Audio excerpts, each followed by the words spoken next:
Das Abendessen vorbereiten kann schon mal zu einem richtigen Stressfaktor werden. Man ist unterwegs, kommt nach Hause, ist müde, hat keinen Bock mehr.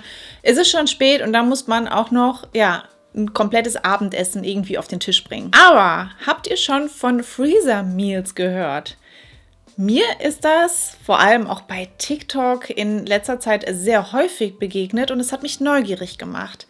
Prinzip hier ist, dass man direkt für die komplette Woche alle Gerichte fertig, also komplett vorkocht und einfriert. So muss man die ganze Woche über nämlich nicht mehr kochen, sondern nur noch jeweils das Gericht aus der Tiefkühltruhe rausnehmen und auftauen. Klingt super easy und wie ich finde, auch nach einer super guten Idee, wenn man wenig Zeit unter der Woche hat zum Kochen. Und ich wollte das Ganze deswegen mal ausprobieren. Ich habe recherchiert, nach Rezepten gesucht und überlegt, was lässt sich besonders gut einfrieren. Und ich habe mir 6 Rezepte rausgesucht, die ich heute gemeinsam mit euch koche. Und das sind ein Kichererbsen-Curry, Hühnerfrikassee, ein Nudelauflauf, Enchiladas, Hackbällchen in Tomatensauce und Gemüsekuchen. Ich zeige euch gleich, wie ich bei der Vorbereitung vorgehe, wie das Ganze so bei mir geklappt hat.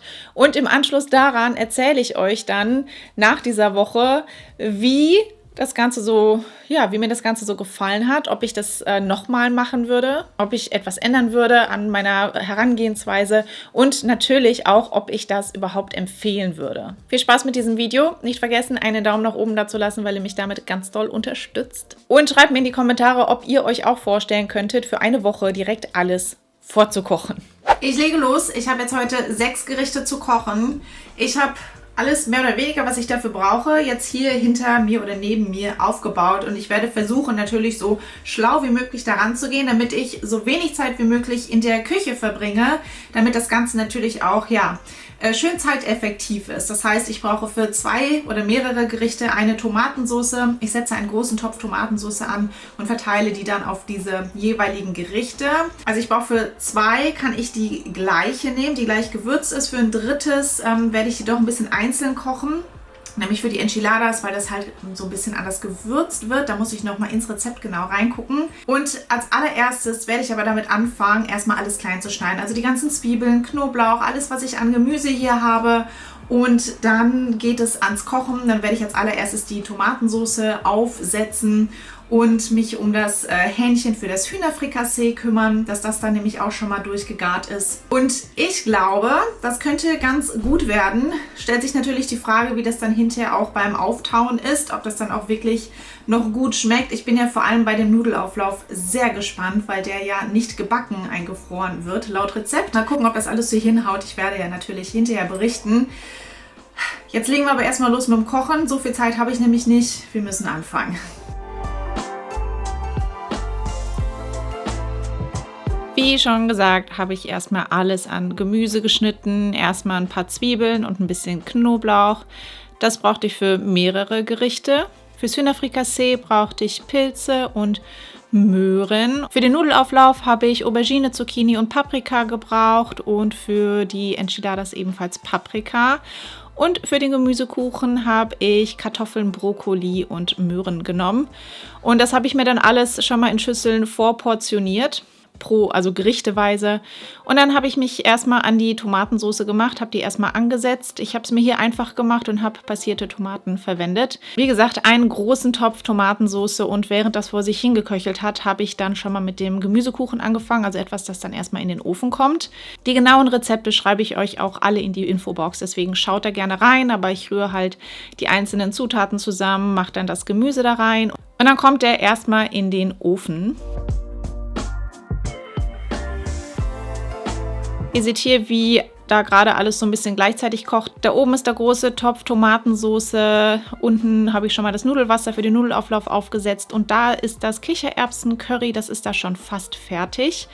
Dann habe ich von der Tomatensauce die Hälfte abgenommen, habe das in einen Topf gegeben und habe dann da die Hackfleischbällchen rausgeformt und habe die dann einfach in der Soße ein bisschen garen und köcheln lassen. Das Gemüse für den Nudelauflauf habe ich in die restliche Tomatensauce gegeben, das auch mal kurz noch so ein bisschen garen, ein bisschen köcheln lassen und habe das dann mit den gekochten Nudeln vermischt und in eine Auflaufform gegeben. Da kocht das Hühnerfrikassee vor sich hin und die Enchiladas habe ich dann angefangen zu kochen. Auch dafür habe ich passierte Tomaten genommen, weil ich es da einfach am einfachsten fand. Da kamen dann noch neben der Paprika Mais und Bohnen rein und wird dann halt auch noch ganz lecker so ein bisschen mexikanisch gewürzt. Das war übrigens das allererste Mal, dass ich Enchiladas gemacht habe und die waren tatsächlich sehr lecker. Also das ist ein Gericht, das ich definitiv wiederholen werde.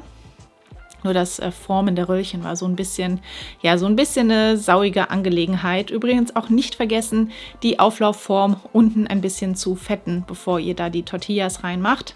Und auch das kommt in den Ofen und das war dann tatsächlich auch das letzte Gericht. So sah das Ganze dann fertig aus und dann, wenn jeweils ein Gericht fertig gekocht war, habe ich das immer direkt in die Dosen umgefüllt.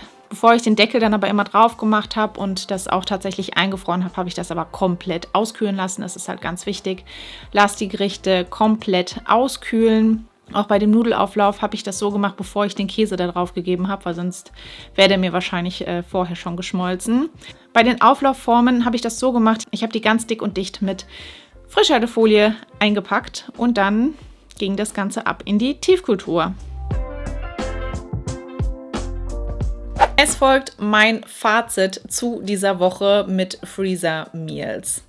Ihr habt gesehen, ich habe alles vorbereitet und ich muss direkt schon mal sagen, es hat weniger Zeit in Anspruch genommen, alles vorzukochen, als ich gedacht habe. Also ich habe gedacht, ich werde da bestimmt 4-5 Stunden stehen, aber man kocht ja alles gleichzeitig. Man macht ja nicht eins nach dem nächsten. Wenn das eine Gericht fertig ist, dann fängt man mit dem nächsten an. Das wäre natürlich überhaupt nicht, effizient, sondern man macht das Ganze ja zeitgleich. Und was mir da total alles erleichtert hat, das war, dass ich schon erstmal, bevor ich überhaupt mit irgendeiner Kocherei angefangen habe, erstmal alles geschnitten habe. Mehrere Zwiebeln auf einmal, mehrere Knoblauchzehen auf einmal und halt das jeweilige Gemüse, das ich für die Gerichte brauche. Und so konnte ich dann nämlich einfach die geschnibbelten Zutaten in die jeweiligen Töpfe schmeißen und das war einfach, also muss ich ganz ehrlich sagen, es war total easy. Das heißt, die Vorbereitung des Ganzen hat nicht viel Zeit gekostet. Ich habe vielleicht insgesamt 2,5 bis 3 Stunden gekocht. Finde ich in Ordnung dafür, dass man unter der Woche wirklich eine absolute Zeitersparnis habe. Also wenn ich jetzt hochrechnen würde, unter der Woche insgesamt würde ich da, wenn ich jedes Gericht einzeln pro Tag die Woche kochen würde, würde ich insgesamt einfach mehr Zeit verwenden, als alles gleichzeitig in 2,5 bis 3 Stunden fertig zu kochen. Das heißt, absolute Zeitersparnis, Zeit, die einem unter der Woche für andere Dinge bleibt, die man auch einfach schöner nutzen kann. Ich habe einfach mehr mit meinem Sohn spielen können in der Zeit. Man muss sich übers Essen einfach überhaupt gar keine Gedanken machen. Es ist fertig. Was man eventuell natürlich dann noch dazu machen muss, also fürs Hühnerfrikassee musste ich noch den Reis extra kochen. Für die Hackbällchen in Tomatensauce, die übrigens extrem lecker waren, habe ich die Spaghetti dann halt noch an dem Tag frisch gekocht. Aber ich meine, das sind Tätigkeiten, die dauern 10 Minuten. Was auch ein großer Erfolg war, waren beispielsweise die Enchiladas. Die haben vor allem meinem Mann besonders gut geschmeckt. Mein Sohn hat die nicht so gerne gegessen, weil er halt auch so nicht so der Fan ist von Bohnen und so weiter. Er hat dann wollte dann lieber ein Butterbrot. Ist aber auch in Ordnung. Aber generell ein Gericht, das ich vorher noch gar nicht gemacht habe, ließ sich aber wirklich ganz gut einfrieren. Zu den Kontrapunkten: Es ist natürlich so, dass man Platz haben muss in der Tiefkühltruhe und als ich meinem Mann von diesem Projekt erzählt habe, ich werde das so und so machen, hat er mich angeguckt und gesagt, das ist nicht der richtige Zeitpunkt dafür, wir haben nicht so viel Platz in der Tiefkühltruhe. Ich habe einen Platz gemacht, das ging dann halt tatsächlich, aber man braucht halt Platz, um 6 bis 7 Tupperdosen in der Tiefkühltruhe zu platzieren. Bei ganz vielen TikToks, die ich zu dem Thema gesehen habe, die halt eigentlich hauptsächlich alle aus den USA waren, die nutzen keine Tupperdosen, sondern halt so diese Ziploc-Bags. Aber ich habe keine zu Hause, ich wollte da nicht extra welche für kaufen. Das ist natürlich viel, viel platzsparender, weil man kann das ja so ganz flach machen. Aber ich hatte halt auch doch bei so Soßen und so ein bisschen Sorge, dass das doch mir da irgendwie rausfließt oben am Verschluss oder so. Das habe ich noch nicht getestet. Ich habe ganz normale Tupperdosen verwendet. Und das hat auch gut geklappt. Also auch das Auftauen war überhaupt gar kein Thema. Aber man muss halt schon dran denken, am Vorabend, im Idealfall am Vorabend, das Gericht für den nächsten Tag herauszuholen. Da muss man dran denken. Auch sollte man dran denken, sich seine Dosen irgendwie zu beschriften, wenn man da Probleme möglicherweise hat, wenn sich Gerichte sehr ähnlich sehen. Beschriftet euch, schreibt euch da drauf, was da drin ist. Oder bei dem Nudelauflauf war ich ja sehr skeptisch, weil der ja noch gar nicht irgendwie vorgebacken war.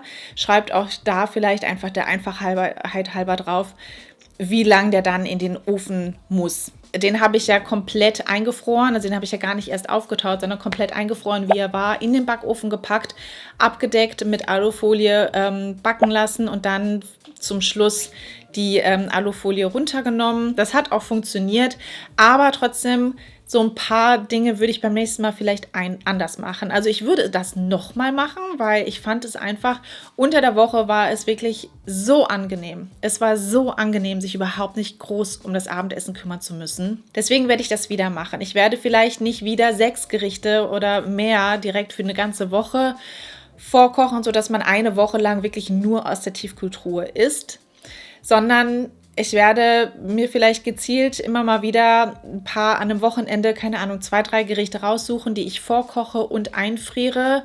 Entweder für die folgende Woche oder halt auch für andere Tage, für schlechte Zeiten, wenn man dann mal total im Stress ist und viel später nach Hause gekommen ist als gedacht, dass man da dann schon fertig vorbereitetes Essen hat. Fürs Wochenbett beispielsweise könnte ich mir das auch richtig gut vorstellen, dass das eine super Methode ist, dass man im Wochenbett halt weniger Arbeit mit Kochen hat, dass man irgendwann gegen Ende der Schwangerschaft einfach mehrere Gerichte schon vorkocht und einfriert und dann hat man im Wochenbett selber da überhaupt gar keinen, oder für ein paar Tage im Wochenbett, übertreiben wir mal nicht, einfach keinen Stress mehr mit. Manche Gerichte würde ich vielleicht auch anders vorbereiten, für die Enchiladas beispielsweise, oder ich glaube auch den Nudelauflauf würde ich anders machen.